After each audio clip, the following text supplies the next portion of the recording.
Konnichiwa. O genki desu ka? Watashi no namae wa Richie desu. Onamae wa nan desu ka? Nansai desu ka? Nihongo o hanashimasu ka? G'day grade 8s, you're up to sequence 4 in the Feudal Japan unit, and hopefully if I said it correctly just then, konnichiwa means good day, or genki desu ka, how are you? Watashi no namae wa Richie desu, my name is Mr. Richie. Onamae wa nan desu ka means what is your name? Nansai desu ka, how old are you? Nihongo o hanashimasu ka, do you speak Japanese? So I hope I said that correctly, but yeah, before we crack on with the sequence, I hope you've taken the time to look at the video that just shows the screenshot of what you need to do for this sequence and the work that you need to complete. As far as some revision for this lesson, do you understand key vocabulary such as shogun, such as daimyo, such as samurai? Do you understand sort of the feudal system in Japan as opposed to medieval Europe, what the similarities and what the differences are? As far as today's sequence, looking at values, particularly of the samurai, if you like, but all of those in feudal Japan, you'll hear this phrase Bushido. Bushido comes from the two Japanese words, if you like, bushi, which means warrior, and do, which means the way of. So Bushido, literally the way of the warrior. If you think of a martial art like kendo, ken meaning sword, so kendo is the stick fighting essentially that you'll see. Ken means sword, do means way of. So kendo literally means the way of the sword. Okay, so with Bushido, we know for the samurai, these amazing warriors, that they were expected to master a number of different crafts. So whether it's horse riding, sword fighting, archery, martial arts, and a number of other things. Part of the value was that they would work hard, they would learn things rapidly, and they would learn it to not just a point of being at standard, but they would aim for perfection. And that sort of value, that hard work, that discipline, that dedication, you still see with the Japanese today. They're an extremely intelligent, efficient, hard-working people. You also see, I guess, in the Japanese culture, part of their values is respect. So here in Australia and sometimes in the Western world, we have a fairly relaxed attitude towards authority and formalities.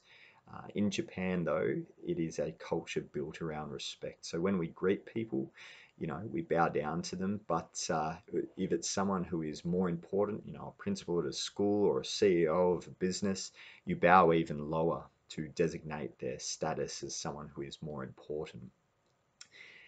Along with those values, though, it ties into the other side too, which is to do with shame and dishonor and what we call loss of face. So for the Japanese people, they don't like to fail. They don't like to lose. And for the samurai, part of their values were if they were defeated in battle or if they were dishonored in any way, then the shame that brought upon them and their family was great. And sometimes it led to what was called seppuku, ritual suicide, where if the samurai felt that they had been dishonored, that they had failed, they would take their own life through harakiri, which means belly cutting. So they would, in quite a ceremony, they would get their sword and they'd stab it into their belly, and often they'd have an assistant there that would take their head off afterwards as well. So it's fairly dark stuff. It's not nice, but again, this is a different culture, a different way of thinking. However, a lot of that thinking is still prevalent in Japanese society today. If you look at Japan, sadly, it's still got one of the highest suicide rates in the world. And part of that is these values, this way of thinking that comes from shogunate Japan, feudal Japan. So, for example, if young people go through university and fail their subjects, or whether they, don't get a high status job or a prestigious job, they may feel that they've brought shame and dishonor upon their family. And for some of them, they still see a way of regaining their honor is to take their own life. So it's a very, very sad, dark thing. But again, it's a different way of thinking, a different culture, different value system. Also, if you understand the things from this lesson about defeat with the samurai and how defeat was unacceptable, failure was unacceptable, you'll also start to understand more concepts when you study Second World War history in grade 10, I think. So, for example, um, you will learn about how the Japanese during the Second World War treated their prisoners of war, and particularly Australians, very badly. They did some horrible, abhorrent things that are beyond comprehension, and you wonder how people could be so cruel. And this doesn't excuse or justify what happened, but in the Japanese way of thinking, for warriors to surrender in battle, made them lower than dirt. They were dishonored, they were shamed, and they were treated as such. When you think about why the Japanese would rather die than surrender, look back to the samurai and their way of thinking and their value system. So the Japanese, sometimes during the Second World War, the soldiers would do what was called a bonsai charge, where they would just charge into machine gun fire, knowing they wouldn't come out of that alive.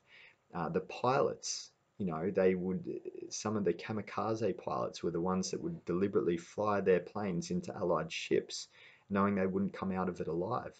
Again, their way of thinking is that it's honorable to die a warrior's death rather than surrender and fight another day.